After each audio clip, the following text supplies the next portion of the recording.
Então, boa tarde a todos para mais um seminário do grupo de ótica, né? Hoje a gente vai ter a apresentação do professor Elinando, lá da Univasf, né? Bom, ele vai falar para a gente um pouco de é, a, partículas e materiais aí a, como é que é aqui o título? Nanotecnologia verde, né? Normalmente a gente está acostumado a usar materiais tóxicos e tal, e é uma linha de pesquisa aí com bastante coisa interessante e agradeço aceitar o nosso convite e, por favor, fique à vontade aí para começar a sua apresentação. Muito obrigado, Anderson, pelo convite. É sempre um prazer poder voltar à minha antiga casa, ao departamento de física. Eu vou projetar aqui. Você me avisa, por favor, se está vendo a tela cheia. Sim, sim, está tudo Pronto. ok. Ok, então vamos lá. Bom, o objetivo dessa palestra é atualizá-los um pouco sobre os experimentos e os resultados que temos obtido recentemente aqui no laboratório no LEIMO, que é o Laboratório de Espectroscopia de Impedância e Materiais Orgânicos da Univasf. Um dos focos que temos seguido fielmente ao longo dos últimos anos é justamente nessa tentativa de trabalhar com a nanotecnologia verde. E vimos que, dada essa necessidade de trabalhar com materiais cada vez menos tóxicos, surgiram naturalmente muitas aplicações em medicina e em fotônica. E é justamente nessas que eu espero concentrar uma parte da apresentação. O fato é que tudo indica que a espécie humana esteja perto do seu fim. Então, vivemos diversas crises, desde a pandemia, passando pela contaminação e pela escassez de água e de energia, e o fato é que produzimos muito mais lixo do que o planeta consegue processar. Então, um saquinho de batata frita leva 500 anos para ser degradado, por exemplo. Isso significa que o modo de produção e o modo de fazer ciência precisam ser revistos, especialmente se você considera que estamos na última barreira de um problema que pode ser ainda maior do que a Covid, que são as superbactérias, e considerando que a colistina é o último antibiótico que ainda funciona contra certas bactérias, enquanto que surgem outras que são resistentes a qualquer antibiótico. Então, surge uma nova categoria de superbactérias, como decorrência de todo esse desequilíbrio ambiental, desse uso indiscriminado de antibióticos, também na agricultura e na agropecuária.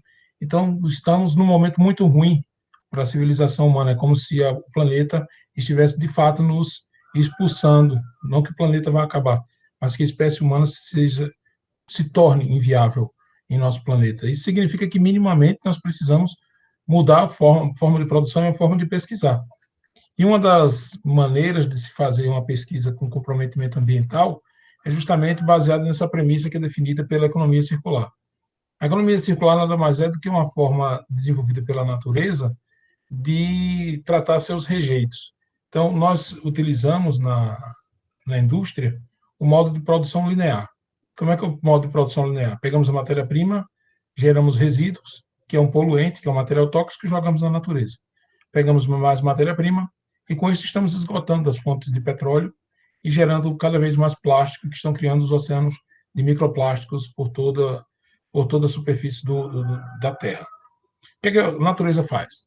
A natureza pega o material, que é o resíduo, utiliza como insumo, reutiliza o material e, se você observa o ciclo de uma floresta, tudo é reaproveitado. As árvores são matéria-prima para a floresta e a floresta consegue viver sem produzir lixo.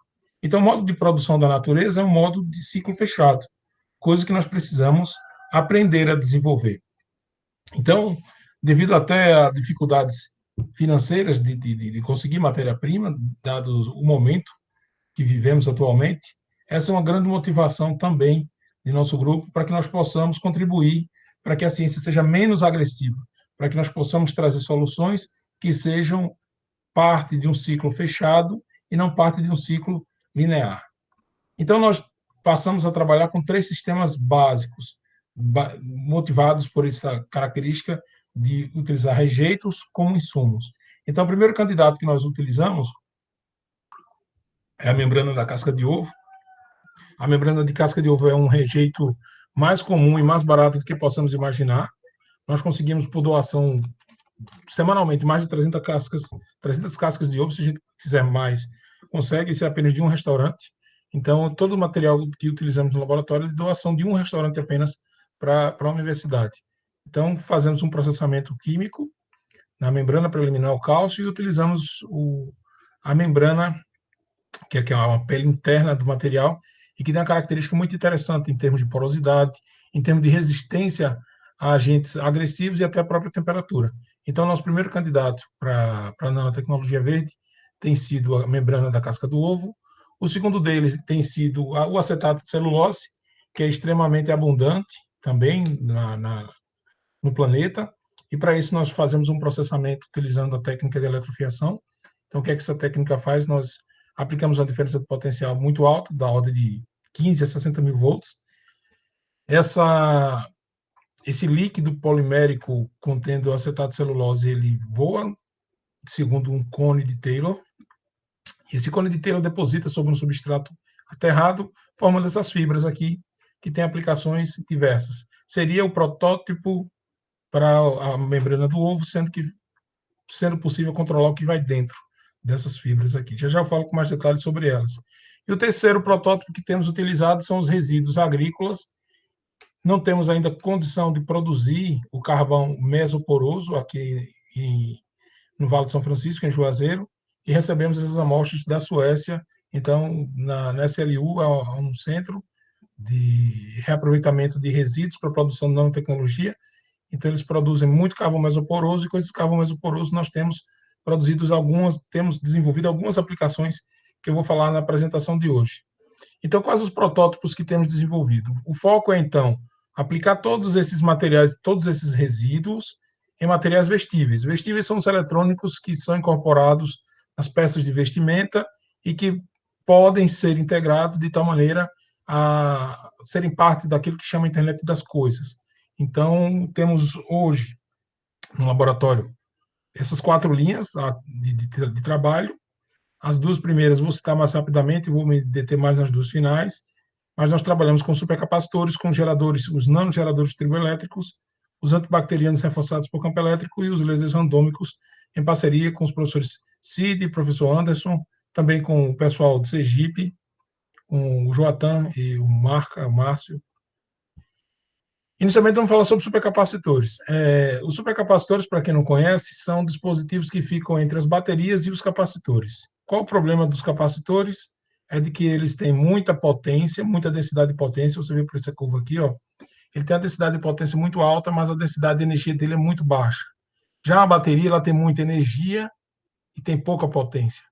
É necessário desenvolver um material que tenha muita potência e muita energia. Então, esse material normalmente é combinado um efeito que é a dupla camada elétrica com a pseudocapacitância, e aí, com isso você desenvolve os protótipos de supercapacitores. Para os supercapacitores tem se utilizado muito material tóxico, e justamente nesse sentido é que nós tentamos ir por um caminho alternativo que tem dado relativo sucesso.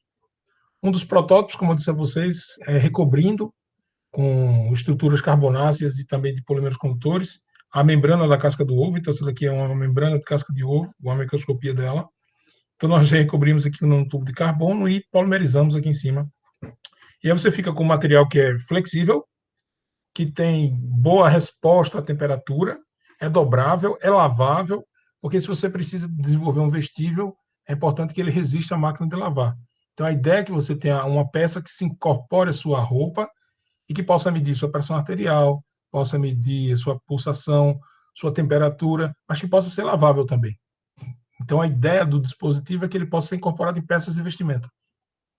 E a dificuldade é justamente que você precisa ter um dispositivo, por exemplo, alimentado por uma bateria, essa bateria precisa ir para a máquina de lavar, junto com o dispositivo. Essa é outra temática que eu não vou falar especificamente nessa palestra de hoje, mas fazendo uma bateria à base de membrana de ovo ou de papel, você pode levar para a máquina de lavar sem risco de degradação. Então, esse foi o primeiro protótipo que a gente desenvolveu. Um outro publicado em 2018 na Eletroquímica Act, que nós fizemos também, que foi bem simples. Nós desenvolvemos um supercapacitor utilizando papel e lápis HB. Então, nós produzimos os eletrodos com grafite. O grafite, ele é relativamente um bom condutor, sendo que o lápis, ele tem, além do grafite, a cera. Aquela cera é um pouco isolante, então nós precisamos fazer algumas mudanças químicas na estrutura do material, mas obtivemos resultados interessantes. Aqui são as curvas eletroquímicas de curva de carga-descarga, galvanometria cíclica. Sim? Helena, não sei se você vai mencionar depois, mas você poderia dar um pouco mais de detalhes sobre como funciona esse supercapacitor? Posso, professor, posso. Vou falar um pouco mais aqui, então. Okay. Veja, o princípio de funcionamento do supercapacitor, aqui tem um exemplo do que nós fizemos. Ele precisa ter condutividade suficiente para separar as cargas, para transportar as cargas, mas também precisa ter a capacidade de separá-las de acordo com o potencial aplicado. Então, a ideia é desenvolver um material que seja condutor, que também não tenha degradação a depender da tensão de trabalho desse dispositivo. Então, é um capacitor convencional, na realidade, a estrutura, eu não trouxe aqui o desenho dele, mas eu posso falar rapidamente. Você tem 2 eletrodos, é um circuito de placas paralelas. Então, na configuração desse papel aqui, o que é que a gente fez? Nós colocamos 2 folhas de papel, tornamos o papel condutor, ou seja, colocamos grafite, um polímero condutor, e também um material com área superficial grande, porque a ideia é separar cargas. Se a ideia é separar cargas, significa que tem que ter muito sítio. Aí que entra a nanotecnologia. Eu preciso ter muitos sítios para as cargas positivas irem para um lado e as cargas negativas irem para o outro. Então, além de condutor, ele precisa ser muito poroso. Por isso que vai entrar lá adiante a história dos resíduos agrícolas. Então, o que nós fazemos é produzir um sanduíche. Esse sanduíche aqui, então, é de papel, esse pretinho aqui embaixo, o preto em cima. Aqui é o eletrodo negativo, embaixo o positivo. Um material tipo de nanopirâmides aqui, um material com as nanoagulhas aqui em cima assim, ó. E aí um separador de um material dielétrico entre os dois aqui, de tal forma que eu consiga ter bastante carga, que é a diferença do capacitor, supercapacitor para o capacitor, é que normalmente a gente é acostumado a trabalhar com 50 microfarads, 60 microfarads. Nesse caso, dada a estrutura porosa e de armazenamento que permite com que se separe muitas cargas, você chega aqui a capacitâncias da ordem de 300 farads por grama. Então, é um aumento de 1 milhão de vezes a capacidade de armazenamento do dispositivo. Enquanto que lá na física experimental a gente faz uma curva de carga e descarga em milissegundos, um capacitor desses daqui pode levar 10 minutos para descarregar. Então, qual a grande vantagem do supercapacitor com relação ao capacitor? É que ele tem processos de carga e descarga em uma escala que vai além, ele tem muito mais carga armazenada e tem a capacidade de ter processos de carga e descarga mais rápidos do que as baterias. Então, ele é mais lento que um capacitor, porém tem vantagens com relação a uma bateria. E essas relações de redox, oxidação-redução, elas servem justamente para aumentar essa velocidade de chaveamento do supercapacitor. Então, basicamente, é o mesmo dispositivo que nós tínhamos, sendo que, ao invés de você trabalhar com um eletrodo de 1 centímetro quadrado, a gente utiliza materiais que têm, por exemplo, 500, 600 metros quadrados por grama.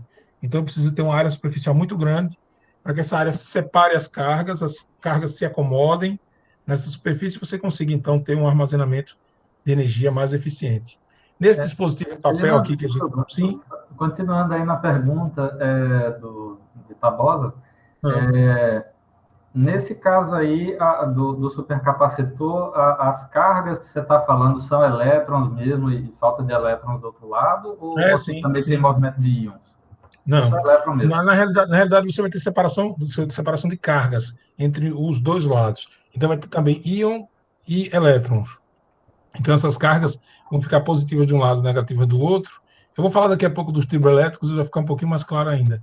Então, na realidade, eu vou ter migração, separação de cargas de um lado e de outro, e com isso eu vou permitir com que eu tenha uma diferença de potencial estabelecida, né, entre os eletrodos. Então, eu tenho separação de ordem iônica, porque aquele separador é um separador aqui que permite com que eu tenha separação iônica de cargas e também de carga elétrica, elétrons e buracos que se separam aqui no meio. Então, eu vou ter dos dois tipos, na realidade, para esse meu supercapacitor. Nesse dispositivo aqui, ó, que a gente preparou, tenho 3 capacitores de papel, ligamos em série, os 3 aqui, e carregamos esse capacitor com a bateria. Tiramos a bateria e ele manteve um LED aceso aqui por cerca de 1 minuto. Então, ele manteve o LED aceso por 1 minuto, alimentando aquele sistema ali. Então, a ideia nossa é de que a gente possa desenvolver dispositivos que sejam autônomos, como autônomo, que ele possa se alimentar da própria energia que ele coleta. Então, nesse caso aqui, eu já teria um pseudocapacitor, um EDLC, que são elementos que combinados geram boa capacitância, mas que poderiam alimentar um dispositivo eletrônico. E esse dispositivo eletrônico iria utilizar energia do mesmo material que seria produzido. Então, por enquanto, estamos aí com papel, celulose, fibra de ovo, fibra da casca do ovo. E aí nós passamos a colaborar com o pessoal da Swedish University of Agricultural Sciences, que é a SLU. E aí, dessa colaboração, que aconteceu por acaso, mas tem sido muito produtiva, nós recebemos as amostras produzidas por eles. Esses daqui são os carvões produzidos que têm uma área superficial gigantesca, e essa área superficial muito grande que eles produzem, a gente consegue incorporar na membrana da casca do ovo ou não. Agora, atualmente, na semana passada, nós já conseguimos produzir o supercapacitor diretamente do pó que eles nos enviaram. A grande vantagem disso é que na membrana da casca do ovo, eu consigo produzir um supercapacitor que tem uma área superficial de 50, 60 metros quadrados por grama. Aqui já são centenas de metros quadrados por grama. Então, nós conseguimos produzir um supercapacitor somente com o pó produzido por eles, e então estamos já em processo adiantado de produção desses dispositivos aqui, que seriam também totalmente verdes. Percebam que esse material que ele produz e manda para a gente é feito pela pirólise controlada, em ambiente controlado de nitrogênio, em que ele faz a queima de resíduos agrícolas. Então, a gente está pegando o lixo, transformando em material mesoporoso, e desse material mesoporoso a gente está desenvolvendo formas de produzir energia. Então, isso aqui é mais um resultado de capacitância que a gente tem, e nós controlamos os tempos aqui. Por exemplo, essa é uma região muito boa de polimerização, entre 5 e 10 horas de polimerização.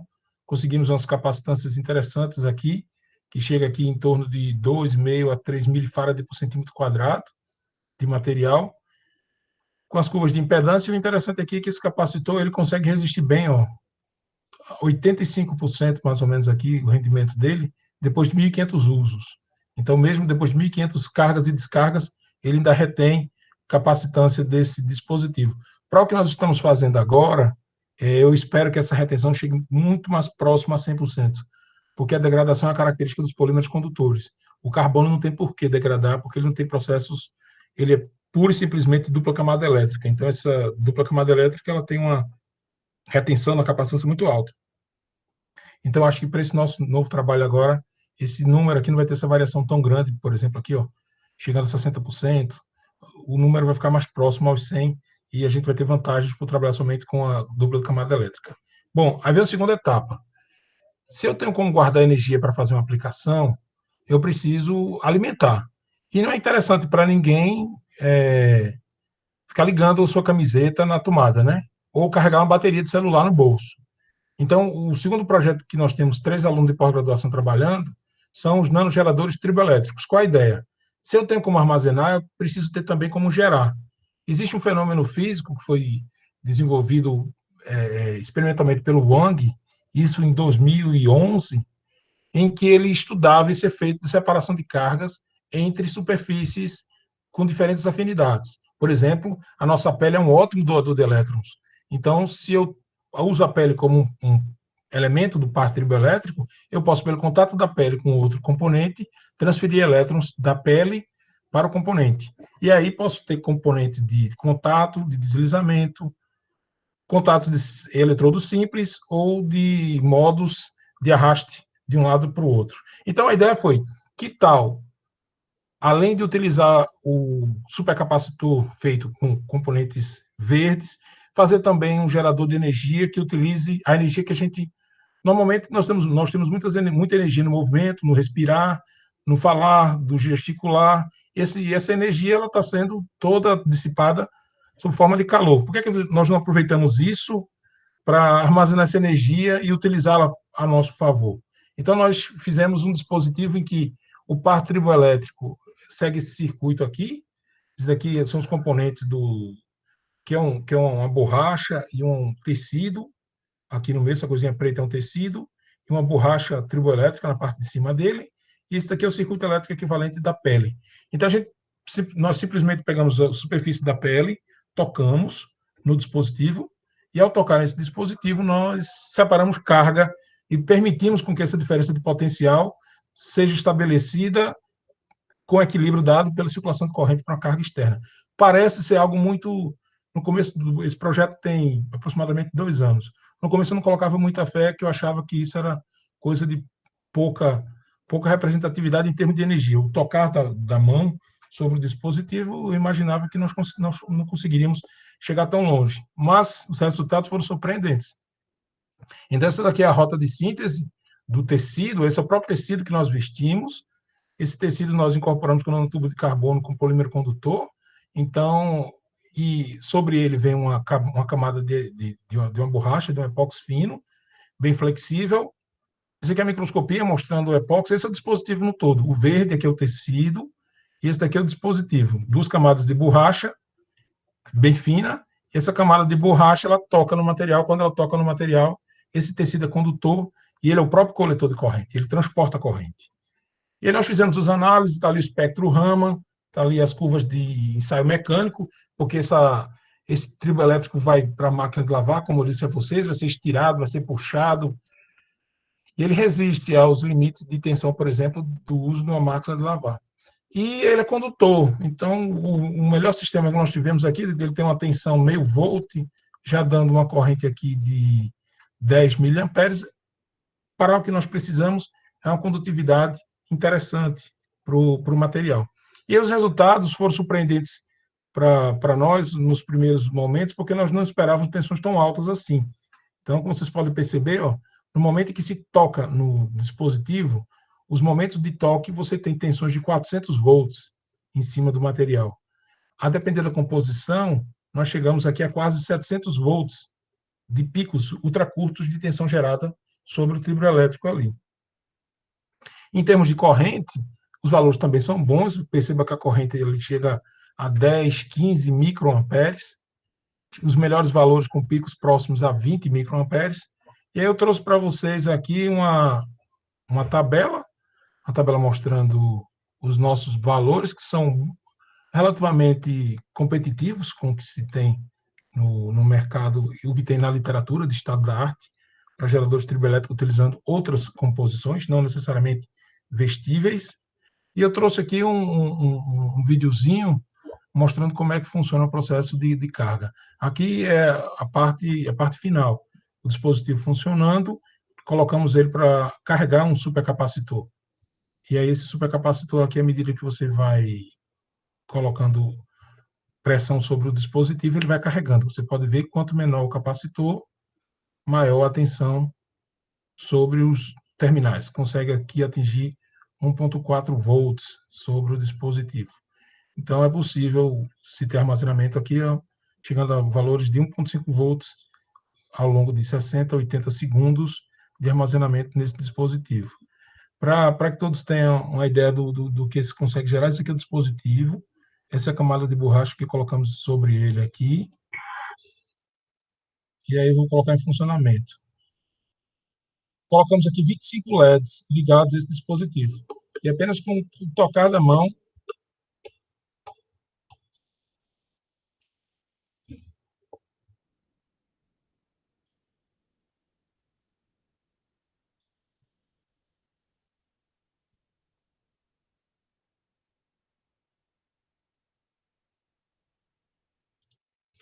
conseguimos acendê-los. Significa que tem uma corrente suficiente para acender o conjunto e que é sensível, não preciso bater tão forte. Simplesmente o tocar do dedo é suficiente para que você tenha transferência de energia para esse dado sistema. Então, qual foi a nossa ideia? Esse foi um artigo nosso, publicado em 2018. Ele não, Sim? licença, uma curiosidade aí sobre esse sistema que você acabou de mostrar. No caso, você dá um toquezinho e ele carrega, e se você não tivesse conectado os LEDs e tal, ele teria armazenado a carga por um tempo longo, é isso? São dois circuitos, né? Esse eu estou conectando o triboelétrico direto nos LEDs, então a corrente está indo direto para os LEDs. O outro circuito é do capacitor. Então eu tenho uma opção de guardar energia ou de utilizá-la de imediato. Então, qual seria a ideia para esse sistema? Seria de ter um chaveamento entre o capacitor para alimentar o dispositivo vestível. Então, você teria o ciclo de carga ou o ciclo de uso. Da mesma forma que acontece com a bateria do nosso celular. Em alguns momentos ela está carregando, em outros ela está sendo usada, né, pelo dispositivo eletrônico. Então, a ideia seria permitir com que você tivesse na mesma peça de vestimenta um dispositivo que carregasse, por exemplo, pelo seu respirar, a camisa está movendo aqui, ó, eu estou respirando, ou eu precise mexer com a mão, algo do tipo, e ao ter o movimento eu consigo ir armazenando no capacitor uma dada energia. Durante o dia eu vou ter muita energia sendo transferida para o capacitor. E o capacitor pode atuar sobre o dado sistema. A primeira aplicação que a gente pensou foi esse artigo publicado em 2018, em que nós direcionamos a energia armazenada para o aquecimento.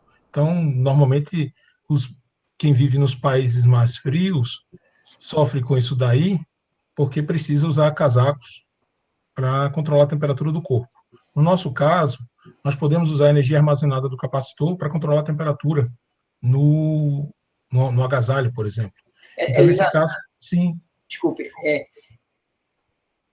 você poderia também dar mais detalhes? Qual é o mecanismo de transferência de energia? É uma transferência pelo calor da mão ou é algum efeito piezoelétrico que vai gerar? No caso existe o efeito triboelétrico, que é de separação de cargas por contato, não por pressão. Por isso que o dispositivo é melhor que um piezoelétrico. O piezoelétrico você precisa controlar a pressão, né?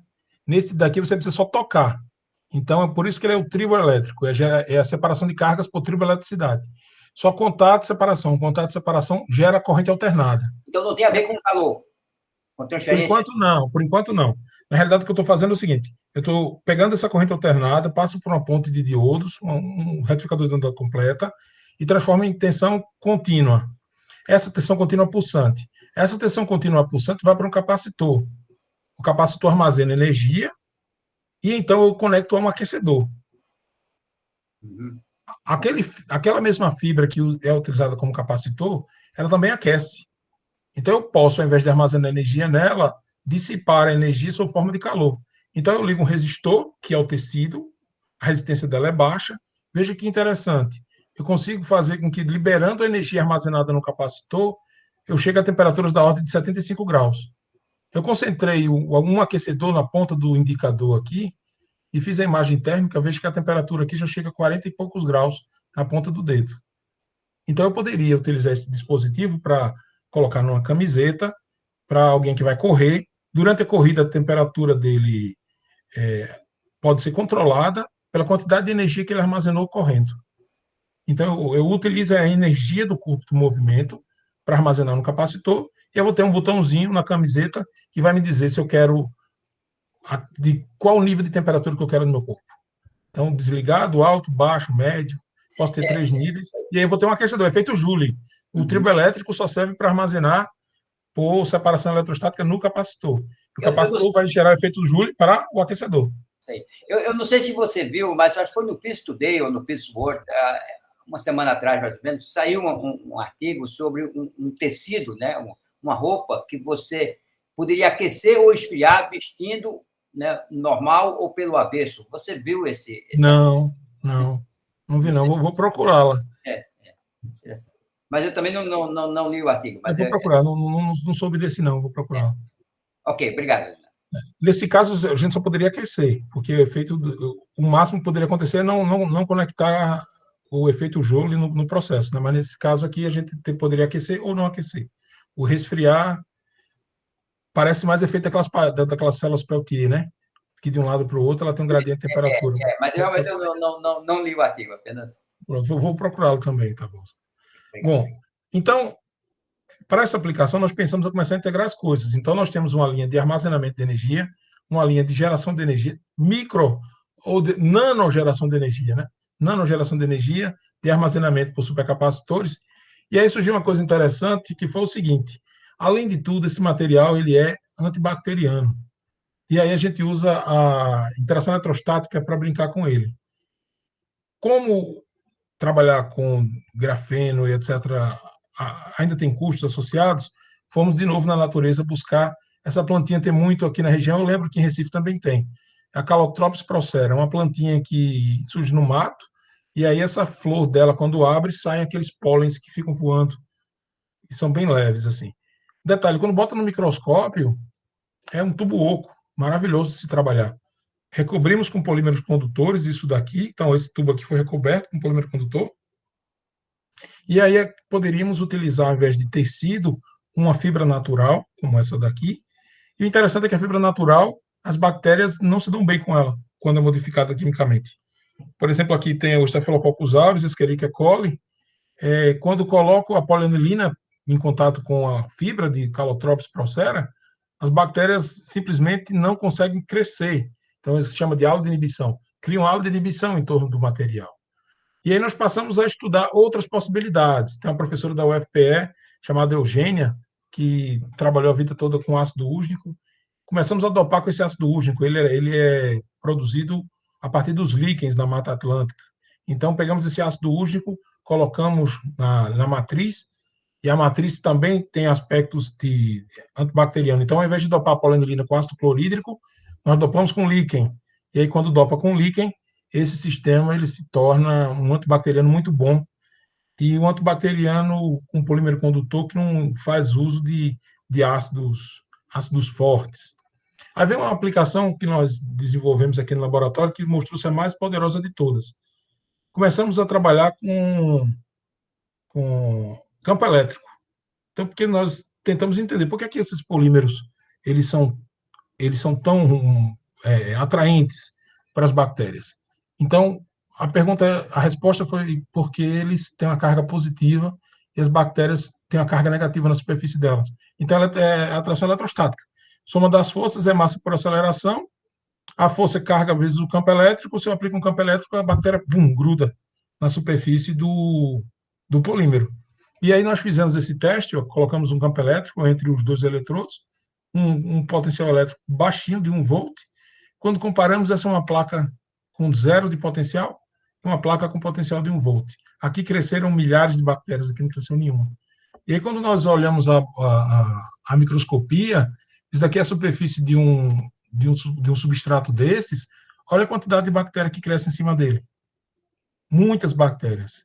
Isso aqui são as Escherichia coli, que crescem em cima dele, e aqui tem tanta que a gente não consegue nem perceber na letra A, que é a Staphylococcus aureus. Ela forma biofilme mesmo. Então, isso aqui gruda lá em cima e forma muito biofilme. Então, nós passamos a fazer um tratamento em que, além da estrutura do tecido, aquele tecido que é aquecedor, que tem 1.001 utilidades, tem mais uma. Ele serve também para matar a bactéria. Então, se eu aplico um campo elétrico, as bactérias vão correr todas para o eletrodo positivo, e quando corre para o eletrodo positivo, elas vão lá, e dentro desse eletrodo positivo eu coloco uma armadilha para eles. Essas armadilhas são estruturas que eles chamam de nanoblades. Então, são as estruturas pontiagudas, tipo umas facas pequenas, que são os nanotubos de carbono, que entram na estrutura da bactéria, furam a parede celular e a bactéria simplesmente não consegue se reproduzir, ela morre. E aí, com isso, desenvolvemos esse modelinho para estudar o efeito antibacteriano desse sistema. Para vocês terem ideia, em poucos minutos, menos de 2 horas, nós já conseguimos zerar praticamente toda a população de bactérias que existe aqui para esse dado sistema, aplicando apenas 2 volts. E aí nós publicamos esse artigo em 2019 e passamos a testar também como que ficaria a modificação de têxteis utilizando esses materiais. A ideia, então, foi fazer o seguinte: que tal utilizar o mesmo têxtil como triboelétrico, como capacitor e como curativo? Então, no momento que nós estamos tentando desenvolver aqui agora, é um sistema integrado que faça essas 3 coisas. Porque se pelo movimento eu consigo armazenar energia, e energia suficiente para matar a bactéria, eu posso desenvolver não apenas o aquecedor da camiseta, mas também gerar um dispositivo que controle a infecção. Digamos que eu tenho um ferimento ali na mão, eu coloco uma luva e eu posso ativar o curativo que tem na luva para que ela elimine a quantidade de bactérias que está infeccionando o ferimento. Isso para um ferimento comum pode não ser tão crítico, mas, por exemplo, no pé diabético, isso já é um problema bem mais sério e que requer bastante cuidado. Então, o nosso projeto, no momento, envolvendo essa questão de gerador, armazenador e antibacteriano, é justamente fazer a integração dos três para que a gente possa ter um dispositivo em que você tem um curativo com um botãozinho nele, você aperta o botão e aí ele descarrega, eliminando as bactérias que tem lá dentro. Tipo, corram as bactérias em direção ao curativo. Então, você aperta o botão, as bactérias correm em direção ao curativo e, ao invés de infeccionar o corpo do paciente, eles ficam presos numa armadilha eletrostática que a gente produziu na superfície do ferimento. Na superfície do ferimento que está protegida pelo curativo. Então, só para vocês terem ideia, ó, os halos de inibição crescem muito com campo elétrico.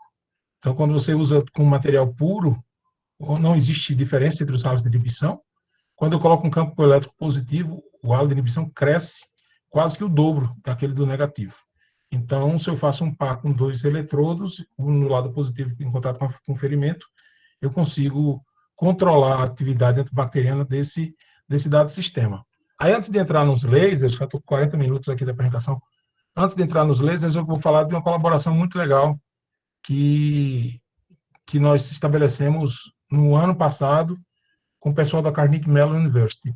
Esse artigo eles leram e me chamaram para dar uma palestra lá sobre esse assunto. E aí disseram, olha, se você está falando a verdade, eu tenho aqui estruturas com potencial controlado. Então, muitos são negativos, mais positivos. Se isso for verdade, nós conseguimos, a depender da química do grafeno, nós conseguimos controlar o momento em que se cresce uma bactéria sobre o ferimento ou não. E aí, na época, o Anderson, o professor Anderson Gomes não está presente, né? Ele que deu o toque e disse, Leandro, está tendo aí uma chamada para trabalhar com arranjos produtivos locais. Não tem muita tilápia aí, né? Aí eu disse, mande para essa área aí. Aí eu, bom, vou mandar. E aí mandei para o APL da tilápia, pela FACEP, e foi aprovado o projeto. Então eu precisava botar tilápia em tudo que eu fazia para poder justificar o projeto que eu ia receber, né? Aí eu cheguei para as professoras de lá e disse assim, que tal utilizar a tilápia como protótipo para isso daí? Aí como é que a gente faz? A gente faz o seguinte, pega a tilápia, bota na pele dela o grafeno, e aí controla. Se for verdade o que a gente está dizendo, quanto mais positivo for, maior vai ser a armadilha para a bactéria. Quanto mais negativo, menor a armadilha para a bactéria. Então, nós tínhamos uma pele da tilápia sintonizada, com cargas positivas e negativas. E olha o interessante, uma tilápia positiva, olha a quantidade de bactéria que grudou nela. Uma tilápia negativa, quase nenhuma bactéria adere nela. E aí nós desenvolvemos um sistema de controle de formação de biofilme bacteriano na superfície da tilápia. E mostramos que a quantidade de bactéria que adere depende da carga da superfície da pele de tilápia. Então, a ideia no futuro, esse trabalho foi publicado semana passada na Applied Surface Science, e a ideia é que no futuro a gente possa fazer uma pele de tilápia que seja que tenha carga com a carga controlada aqui, em que possamos diminuir a quantidade de biofilme e à medida em que a bactéria vem em direção à tilápia se libere um composto que vai inibir o crescimento da bactéria. Então, com isso, teria um melhor dos mundos, porque no meu caso anterior, quando a bactéria vem para o curativo, ela infeccionava o curativo. Nesse caso, além de não infeccionar o paciente, não infecciona o curativo. Ele pode durar mais tempo. E não sei se todo mundo sabe, mas o porquê a tilápia? Porque a tilápia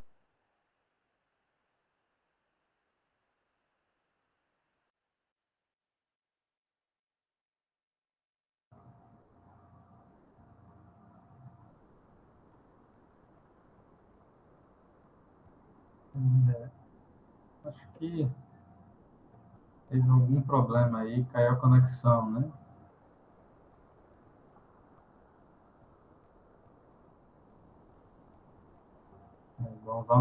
Vamos aguardar aí um pouquinho, ver se é possível restabelecer aí.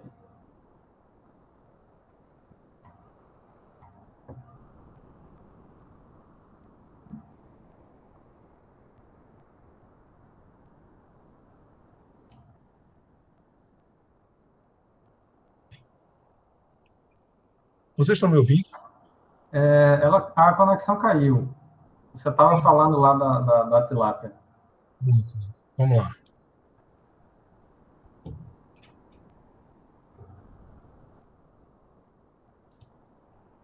Estão vendo a tela agora? Sim, agora sim. Então, como eu estava Você dizendo para estava no vocês, slide anterior. nesse daqui, Isso. pronto. Então, como nós conseguimos controlar o potencial zeta, ou seja, a carga líquida sobre o grupo funcional que elas modificam do grafeno, era possível controlar a quantidade de bactéria que adere na superfície do composto, que na realidade aqui era a pele da tilápia. Eu não sei se vocês ouviram essa parte, mas eu disse que a pele da tilápia é um modelo interessante, porque ela vem sendo utilizada como xenoenxerto para curativos em queimados. Então, a desvantagem de utilizar o xenoenxerto de pele da tilápia é que ele pode infeccionar. Então, a ideia do projeto, com as professoras da Carnegie Mellon, era justamente de controlarmos essa infecção aqui. A quantidade, isso aqui é a pele da tilápia e cada bastãozinho desses é uma bactéria. Então, se eu jogo um grafeno positivo, as bactérias correm todas em direção à pele da tilápia, desinfecta o ferimento, mas infecta a pele da tilápia. E esse biofilme pode depois repovoar o próprio ferimento. No caso de um grafeno negativo, você tem a possibilidade de ter menos infecção na pele da tilápia, porém com a vantagem de que essa pele da tilápia possa liberar, por exemplo, alguns compostos antibacterianos. Esses compostos antibacterianos iriam permitir com que a bactéria não crescesse nem na pele do paciente, nem no curativo. Então, esse trabalho aqui foi publicado semana passada, saiu ontem, na Applied Surface Science, em que a gente mostra o efeito dessa modificação química na pele da tilápia para curativos. Esse resultado aqui, ó, mostra o efeito da atividade de antibiofilme sobre a pele da tilápia, mostrando que se ele se contamina nesse nível, quando colocamos uma pele que seu classe em grafeno, que é muito negativo, você consegue reduzir em 88% a infecção no curativo. Então, esse foi um resultado interessante que a gente fez para a aplicação desses materiais em sistemas de xenoenxerto à base da pele da tilápia. Bom, então passemos agora para a parte final da apresentação, e eu vou falar um pouco da fotônica com partículas metálicas verdes que a gente vem produzindo aqui no grupo. Então, o primeiro trabalho que nós fizemos foi desenvolvendo essas, não são nanoflores, eu chamo de microflores. São microflores de prata, então ela tem uma estrutura esférica e tem pétalas de polivinilpirrolidona, que a gente produziu aqui. São partículas relativamente grandes e essas partículas, está aqui o espectro de absorção dela, mostrando a banda de plasma, e aí a gente aplicou isso num experimento em que estava detectando alguns corantes e alguns compostos que têm uma boa detecção CERS. E aí nós utilizamos essa técnica para provar que era possível, na casca do ovo, utilizar a casca do ovo como template para detecção do alaranjado de metila e, se não me engano, era o azul de metileno na época que a gente estava utilizando aqui. Então, chegou-se a concentrações de 10 a menos 9 molar, mas esse foi o primeiro sistema exploratório, não tínhamos nenhum trabalho com CERS ainda. Esse foi o nosso primeiro sistema que nós trabalhamos com essas nanopartículas de prata com pétalas. Isso daqui facilitava o processo de criação dos hotspots, porém o tamanho delas ainda era muito grande. Precisaria produzir essas flores em um diâmetro menor, para poder o hotspot ser mais eficiente e termos um sinal Raman maior para esse dado sistema. E aí nós vimos que era possível, além de produzir o CERS, era possível Licença, também, Edinardo. sim. Essas partículas, elas são de uma liga metálica, ou eu vi ali prata e ouro, né?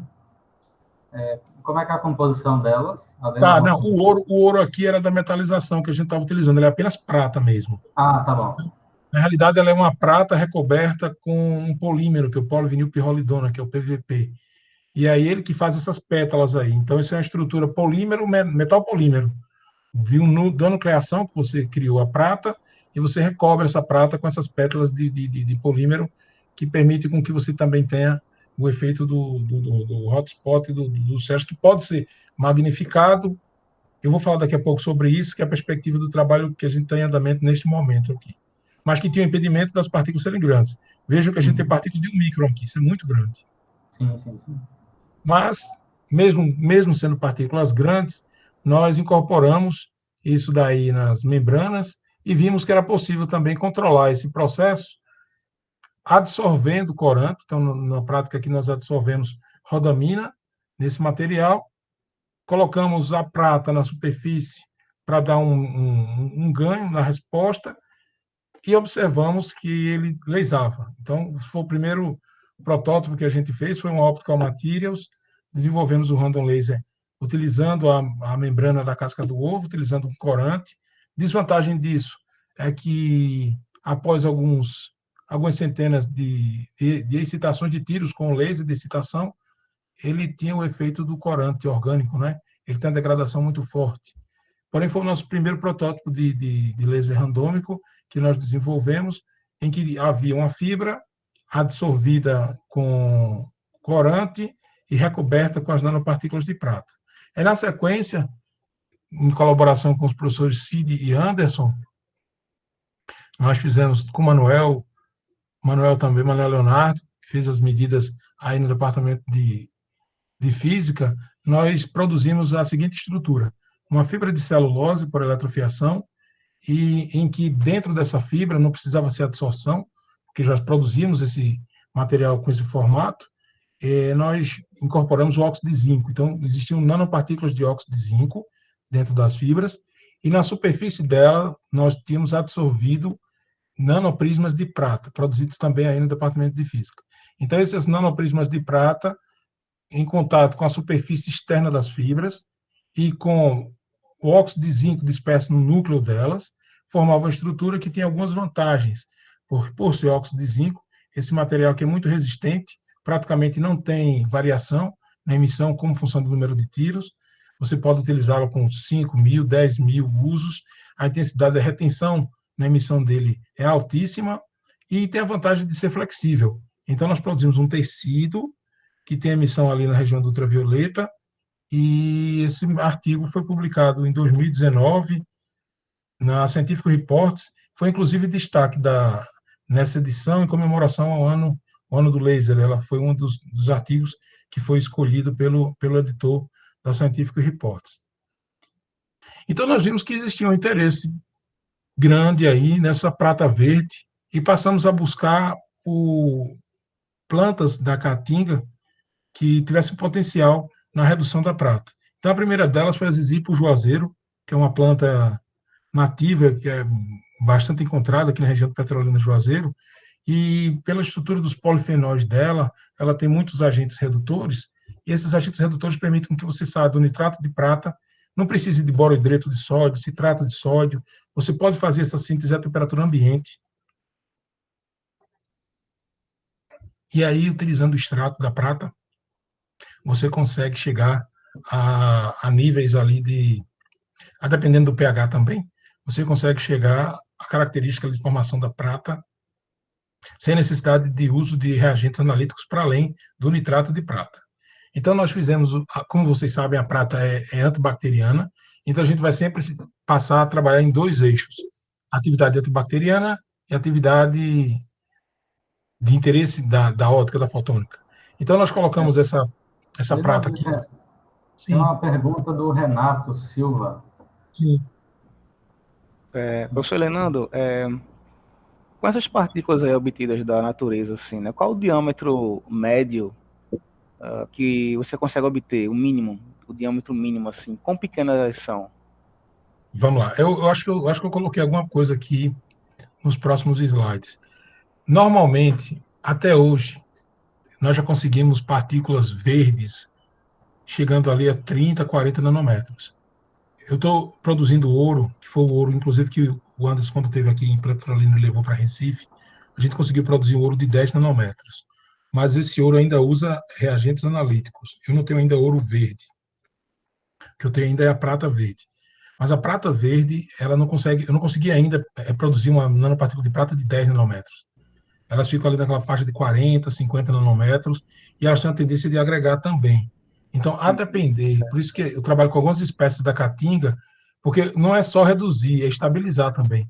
Eu preciso ter uma planta que permita com que eu chegue naquela faixa de 20, 30 nanômetros, mas que ela tenha estabilidade que o citrato de sódio, por exemplo, promove para a partícula que é reduzida, né?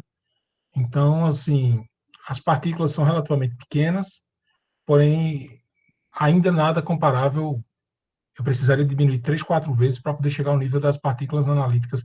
Até agora eu não consegui partícula de prata de 10 nanômetros. Então, é uma meta ainda a se buscar. Ok, ok, certo. Então, essas nanopartículas de prata, o primeiro uso que a gente fez da prata verde foi como agente antibacteriano, colocamos aqui em fibras de celulose.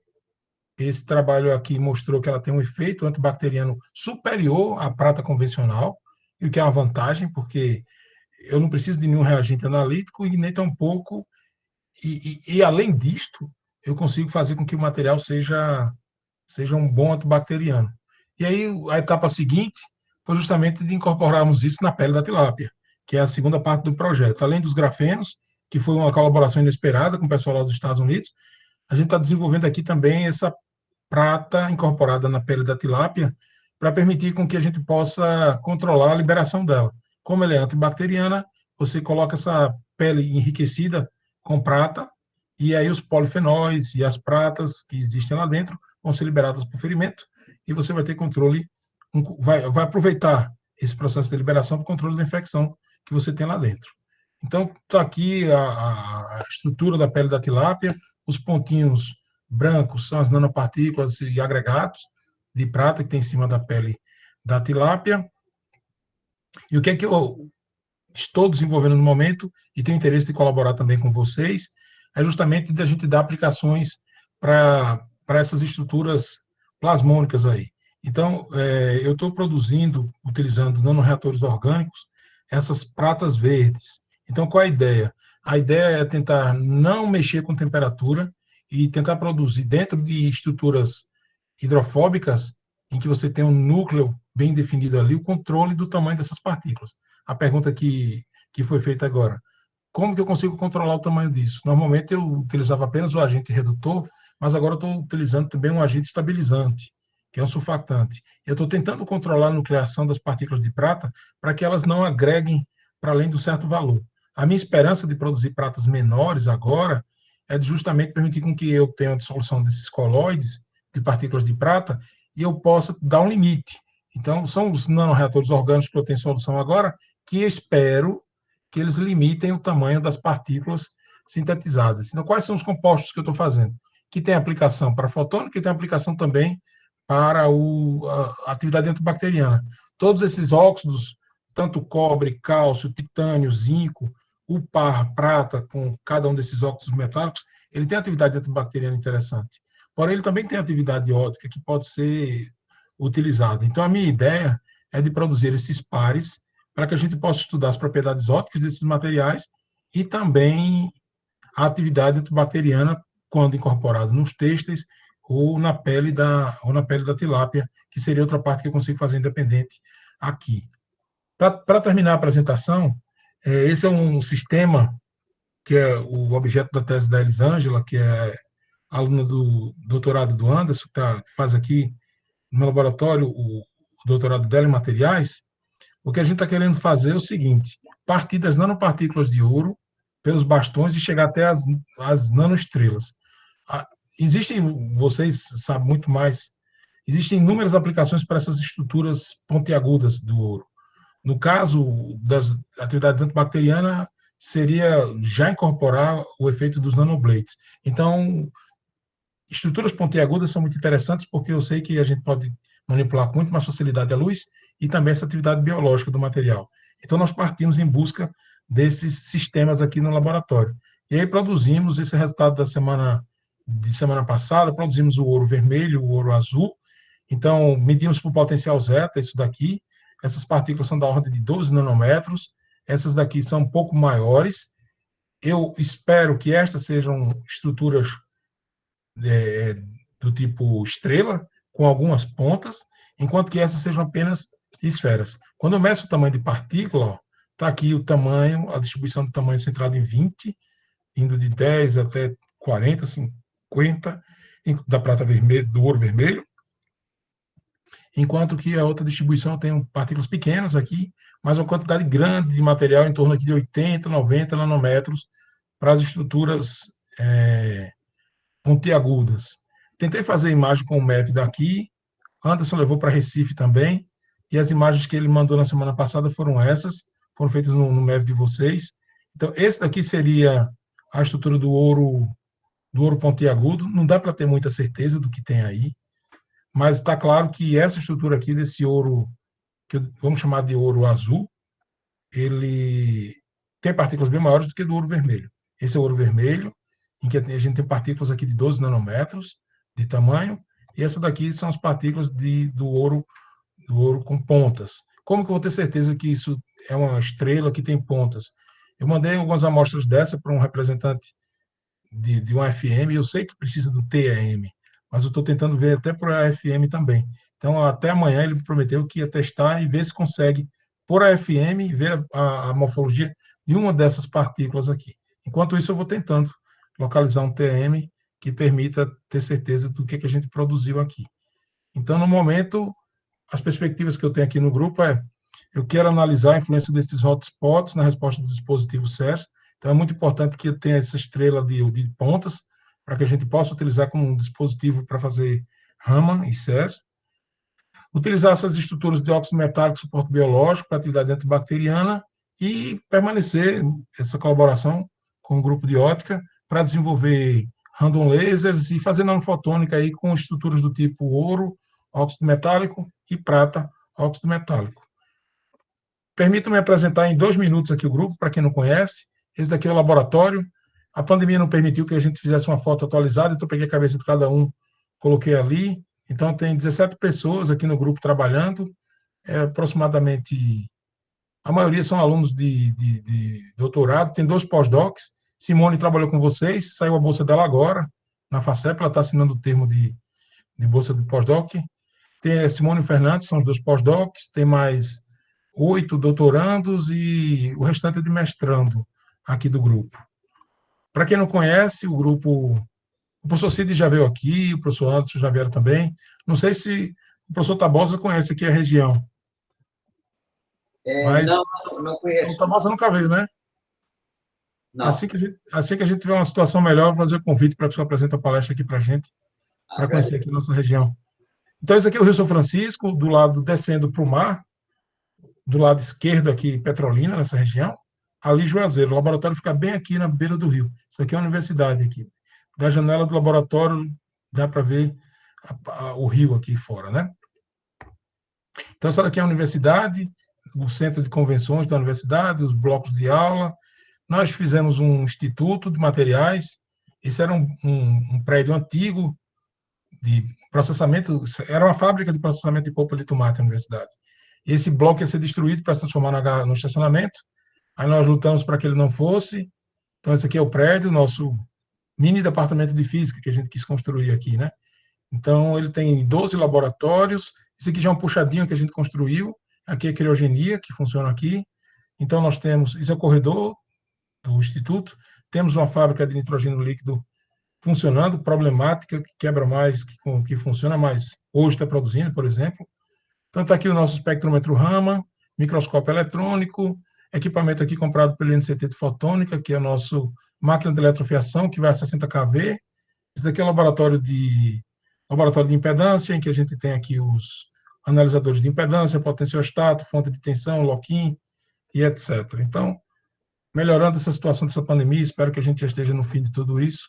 Sintam-se todos convidados a conhecer aqui nosso instituto. Fica de Petrolina, fica a 2 quilômetros, é só cruzar a ponte. Na orla da cidade fica funcionando a universidade. Quem tiver interesse, está aqui o site, é leimo-univasf, no webnode.com. E há um canal também, é só entrar no YouTube, colocar ali Nando Oliveira, é um canal chamado Ciência Popular. Vocês, por favor, se inscrevam, curtam. A nossa última live foi, inclusive, com o professor Cid, o professor Anderson e o professor Ernesto, que falaram sobre o Prêmio Nobel de Física de 2021. Está lá gravado, bem interessante, aconteceu na última quinta-feira. Então, mais uma vez, muito obrigado pela atenção, pelo convite. Sinto-me muito honrado de poder estar com vocês mais uma vez por aqui. Obrigado. Nando, muito obrigado aí pela apresentação, muito boa, realmente. E agora eu queria perguntar se existem mais perguntas aí da audiência. Cid levantou aí a mão. Cid? Ok, Elinando, muito boa apresentação. Bem geral, gostei muito. Eu tenho uma pergunta muito específica. Quando você faz essas partículas tipo estrela e você quer fazer CERS com ela, então você vai usar provavelmente um laser de argônio para fazer Raman. Uhum.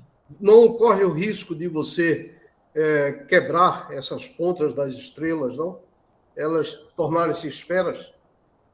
Então, a ideia é que nós possamos distribuir essas estrelas sobre um substrato e que a absorção de calor se dê mais pelo substrato do que por elas.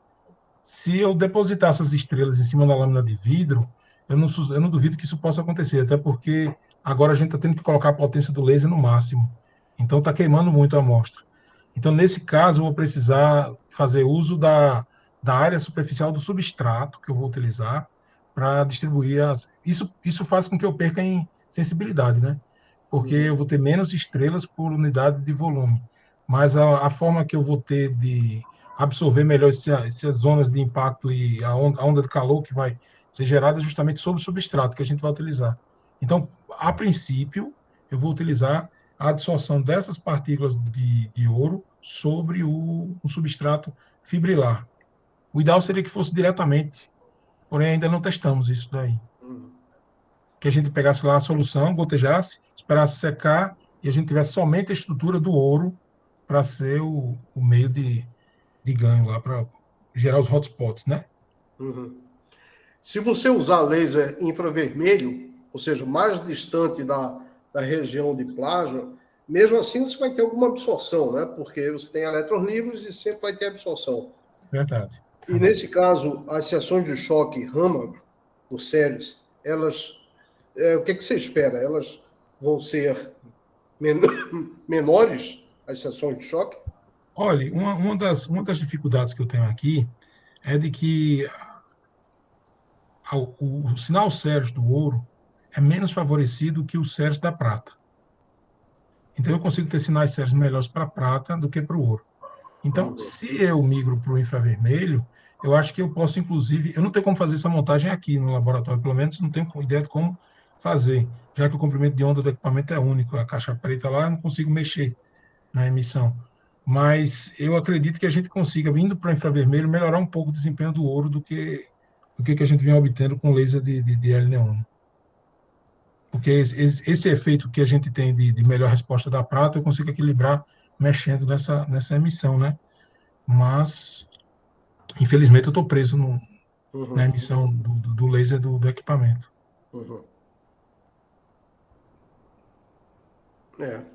Eu estou perguntando isso. Você sabe que aqui nós temos os lasers infravermelho, né? Nós temos laser em 1.5 CW, que em princípio dá para fazer espalhamento Raman. Seria ótimo. Seria ótimo. É uma possibilidade. Porque com essas partículas de ouro, se elas realmente forem pontiagudas, porque pelo que eu fiz, deveria ter de 5 a 6 pontas. Espero que algumas, pelo menos, ela apresente. Tendo essas pontas, a gente vai ter um engrandecimento muito forte do sinal espalhado pelo ouro ali. Certo. E aí, bom, se for do seu interesse, a gente pode, inclusive, porque o teste que motivou esse experimento é a detecção de alguns agrotóxicos que a gente tem em fruta. Então, o experimento seria bem simples. Seria pegar a solução, gotejar, por exemplo, na superfície da maçã, e a partir dali você secar isso daí com um adsorvente, tipo um algodão, e fazer rama na superfície desse algodão. O experimento é esse. E aí, muito agrotóxico pode ser detectado por isso daí, porque a gente está falando de limite de detecção de 10 a menos 10, 10 a menos 11. E aí vai aparecer os picos Raman do agrotóxico na superfície do tecido. Então, seria um dispositivo simples, em que você vai ter você poderia ter, inclusive, o tecido umedecido com as nanopartículas. Então, o tecido passa na superfície da maçã, do caju, da fruta que for, e faz o Raman para ver o espalhamento de luz que a gente precisaria calibrar antes, né? Do agrotóxico de interesse que tem lá em cima. Isso aí seria uma coisa interessante para a gente pensar aí. Sim, sim. E tendo a disponibilidade de poder fazer isso, seria ótimo. Só preciso ter certeza do que a gente produziu, e aí eu vou lhe mantendo atualizado para a gente fazer lá. fazer os Bom, testes. muito Ótimo. bom. Uhum. Vou baixar a mão aqui, viu, Anderson? Eu acho que... Levantou de novo. Ah, foi? Acho que eu baixei agora. Agora sim.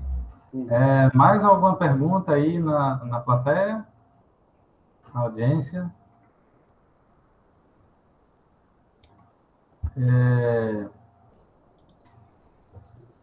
Eu tenho uma pergunta aí um pouquinho relacionada com algo que acho que foi Renato que perguntou.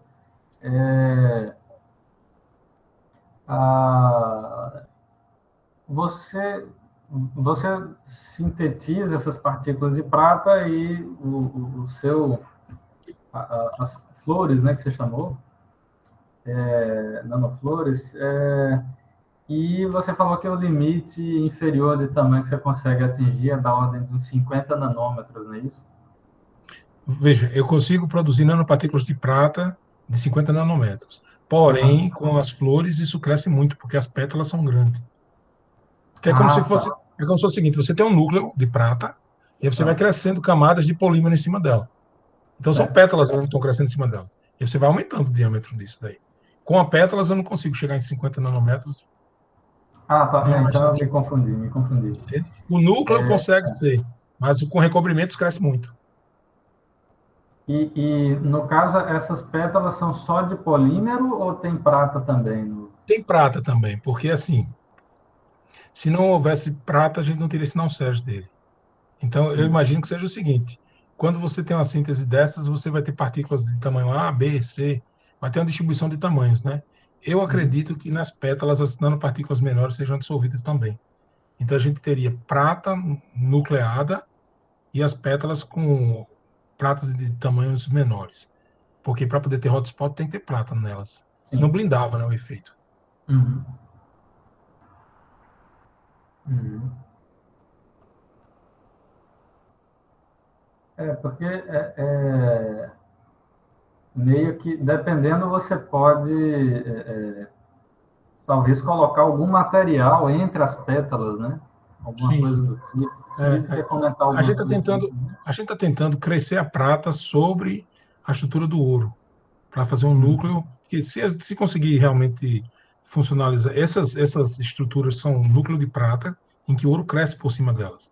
A gente está tentando Uhum. fazer uma estrutura do tipo núcleo de prata, recoberta com a estrutura pontiaguda do ouro, para ter uma outra de prata por cima, por essa dificuldade que eu falei para vocês de que o Sérgio é limitado à banda de plasma da prata para o equipamento aqui.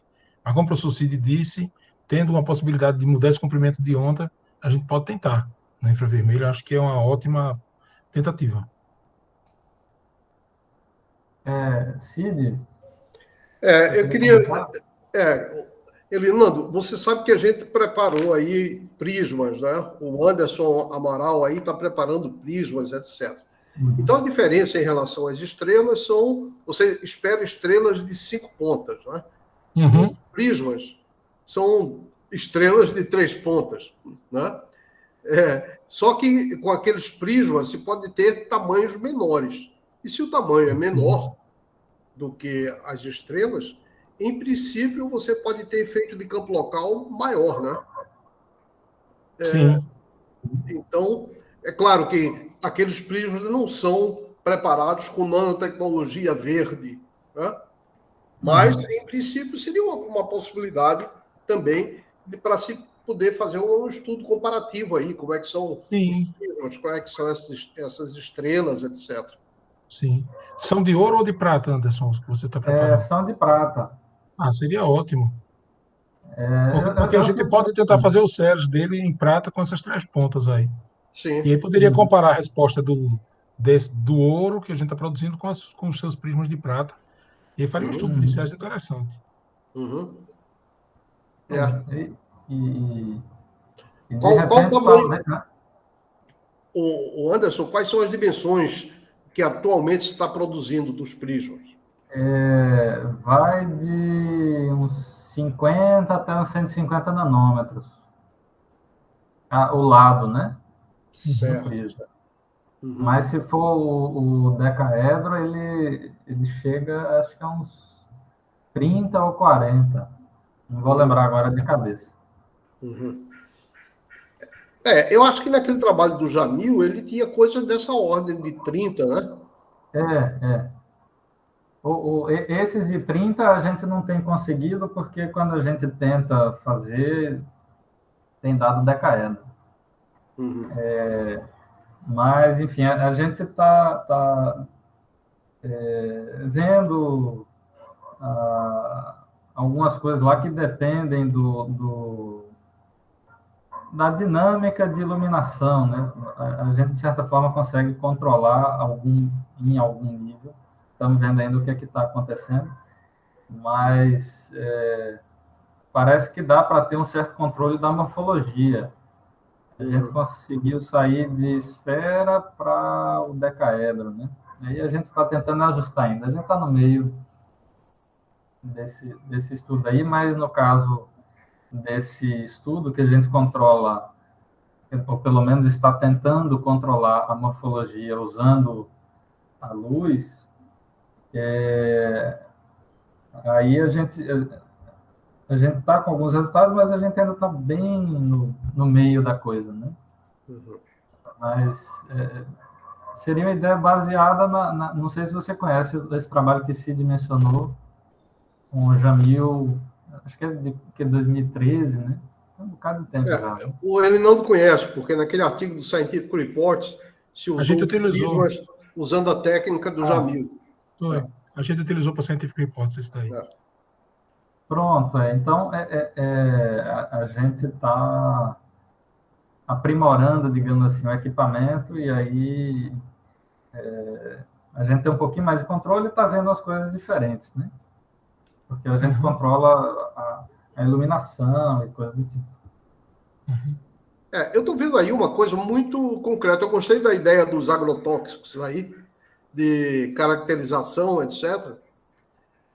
Com o prisma que você tem pronto agora, dá para usar a ideia do Elinando aí com relação ao controle dos agrotóxicos. Sim. Uma boa, né?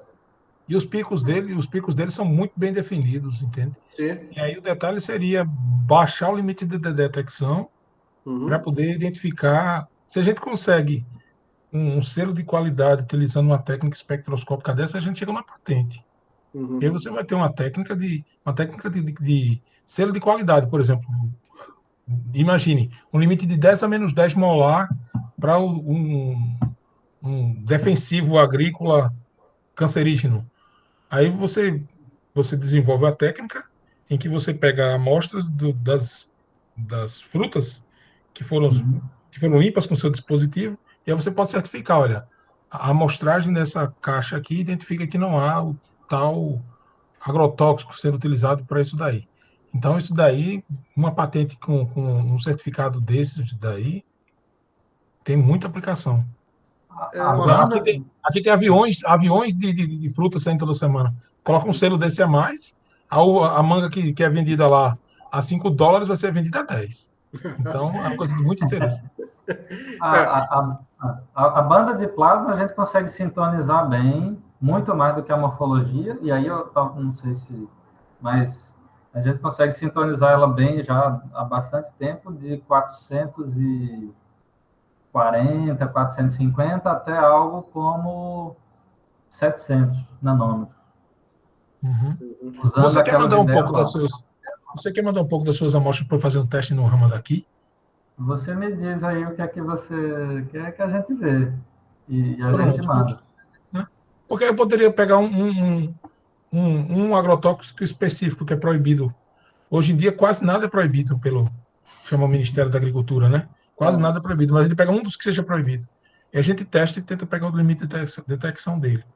E aí compara o comprimento de onda do ramo nosso aqui, e aí estabelece um protocolo, e você faz o mesmo com o laser no infravermelho daí. A gente tenta definir qual dos dois tem o menor limite de detecção. Aí com isso a gente monta a estrutura do trabalho. Acho que dá para a gente fazer tranquilo. Eu acho que sim. Acho que seria uma boa, muito boa. Uma coisa é o seguinte, quando eu pensei nesses prismas que o Jamil construiu, a ideia era fazer ótica não linear. Mas com o tempo aí fui vendo que talvez a ótica não linear não dê para ser feita, porque a gente precisa de ter uma intensidade de pico muito grande, e com isso a gente vai destruir toda a estrutura dos prismas, né? Mas talvez o Raman seja uma possibilidade boa. Uhum. A gente pode usar chopper, por exemplo, o laser CW, mas a gente usa chopper. Sim. E aí talvez dê para fazer algumas coisas aí. Além do que, quando a gente passa para o estado sólido, essa degradação dela diminui um bocado também. Porque a gente vai colocar no substrato sólido para fazer o Raman, né? A gente não vai fazer o Raman no líquido, vai fazer no sólido. Certo. Então, esse limite de detecção, essa degradação que o professor Cid fala, ela vai ser um pouco atenuada também. Porque vai ter a seção do substrato para absorver o impacto, né? Certo, certo. E o apelo de fazer detecção de agrotóxico é muito bom, né? Sim. E é um experimento que a física que a gente vai explorar é uma reta de calibração. Sim. A gente vai pegar o pico do sinal, vai levantar a curva de calibração para ver a extrapolação do limiar mínimo de detecção do dispositivo. E tem um apelo muito grande para a agricultura isso daí. Se quiser mandar, Anderson, por correio, eu lhe passo já o endereço e a gente começa. Pronto, me manda aí. Tá bom, eu lhe passo pelo e-mail, então. A gente tá fazendo essas amostras aí, testando. Eu tô louco porque assim, a gente está na luta para conseguir essa estrela de pontas aí. Mas se você já tem o sistema para testar no Raman, pode mandar que a gente começa logo a rodar. Pronto, maravilha. Tá ótimo, vamos lá. Vamos falar lá com o estudante e a gente discute. Perfeito. Bem, tem mais alguma pergunta aí da audiência, comentário, sugestão? Se não, eu vou agradecer mais uma vez ao Elinando pela apresentação e desejo a todos aí uma boa tarde. Um abraço a todos, Cid, Anderson, muito obrigado mais uma vez aí pela oportunidade. Um abraço, até o próximo. Até.